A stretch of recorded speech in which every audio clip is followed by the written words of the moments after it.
It has been 2 weeks without Instagram and now I am reading a book. A literal book. So, here's how. Jadi waktu itu gue diajak sama salah satu sahabat gue gadis untuk melakukan puasa Instagram karena she saw me and she said like kayaknya lu lagi information overload deh Pat, mendingan lu puasa Instagram. Kata gadis, iya lu udah pernah detox Ayurveda 2 minggu yang jauh lebih susah daripada ini, jadi kayaknya I think you can do it, kayak cuman puasa Instagram. And I was like, masa sih? The plan was gue janji sama gadis akhirnya kayak seminggu aja gue coba gitu, karena nggak tahu. When I started waktu itu gue ngerasa kayak gue deg-degan karena kayak gak ngerti juga sih, padahal kan it's just literally deleting an app in your phone.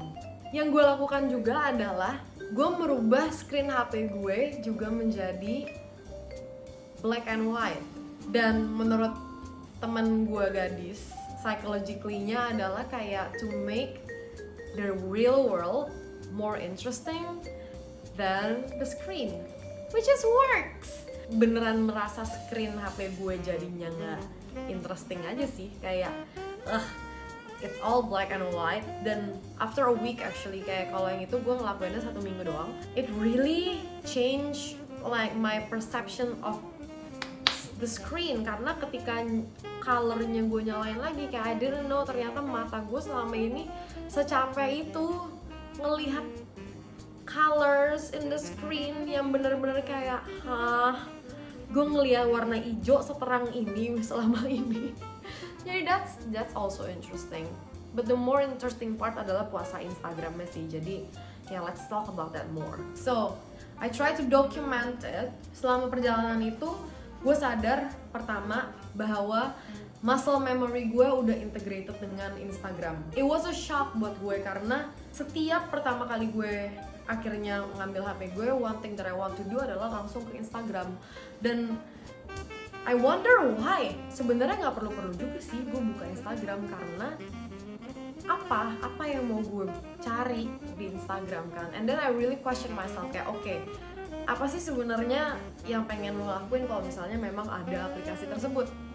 Lalu days go by dan dengan tidak ada Instagram, my attention is actually forced to be focused on things that I ran from, which was a lot of my internal struggles and challenges about myself. Dan it was not cute. It was not cute at all, karena it was proven ternyata. Second, Instagram itu membuat gue lari dari apa yang sebenarnya harus gue hadapin. I actually journal daily, tapi akhirnya karena tidak ada Instagram untuk gue lari dari perasaan yang tidak ingin gue rasakan ini, I journal. Akhirnya setiap gue merasakan sesuatu, dan I try to do more important things like in my room. One thing yang gue sadarin juga adalah I miss the people in Instagram.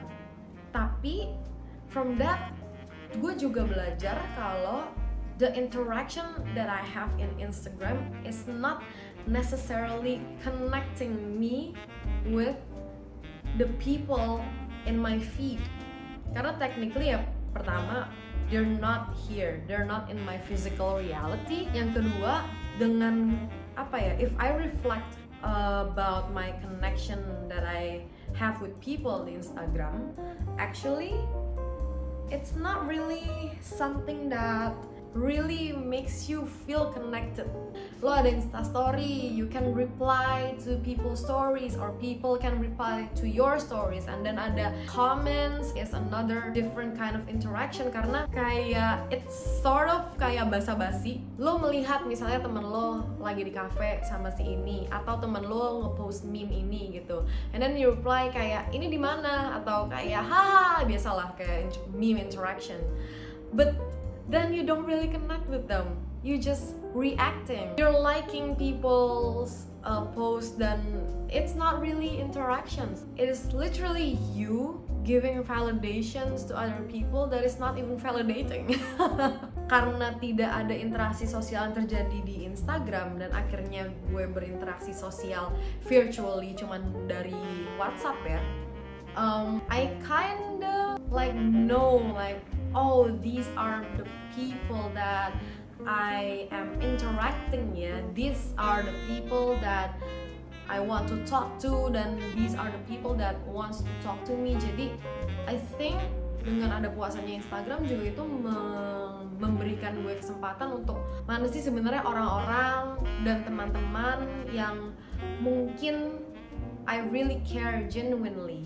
Gue juga jadi mereview ulang kayak gimana ya caranya gue bisa berinteraksi lebih genuine dan lebih ngerasa connected di Instagram juga gitu, karena I love interacting with the people in Instagram gitu. Kayak we share some laughs together because of memes we share. Balik lagi ke pertanyaan gue kayak oke, kenapa ya gue berada di aplikasi Instagram ini? Ternyata yang pertama, gue kepengen genuinely connect with people, not just like interactions basa-basi gitu. Banyak yang gue gak sadar gue lakuin karena ada di Instagram, like comparing myself to other people's life, feeling left out, feeling like I have to consume every information yang gak penting, yang gue rasa pas gue konsumsi itu penting tapi ternyata gak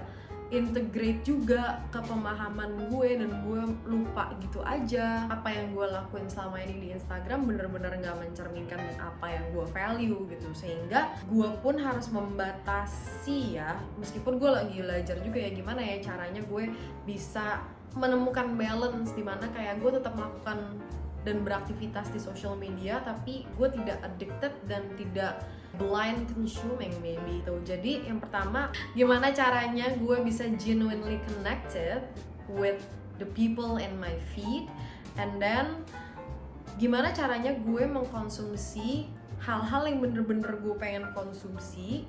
Ketiga, gimana caranya gue bisa memaksimalkan sharing the things that I think is important despite all the things that I say negatively about social media, especially Instagram. Yang penting kan sebenarnya kayak how we consume it. Dan gue pengen sih bisa lebih mengimplementasikan itu ke depannya. Hey, I'm here talking to you. So yeah, let's learn together, or if you have any suggestions of what I can do to make my social media life balanced with the things that I value, let me know. Dan yes, I am reading a book karena akhirnya ketika attention gue beneran gue jaga untuk hal-hal yang penting, gue nggak nyangka akhirnya ternyata resultnya adalah gue jadi membaca buku. It has been years. Bukannya gue malas, I want to read, tapi for years I thought bahwa membaca itu adalah sesuatu yang not necessarily boring, but aktivitas belajar yang melelahkan gue gitu loh. Gue selalu tipe orang yang belajar dari nonton video sambil mencatat, mendengar sambil mencatat gitu. Jadi membaca it's not really something that is intriguing.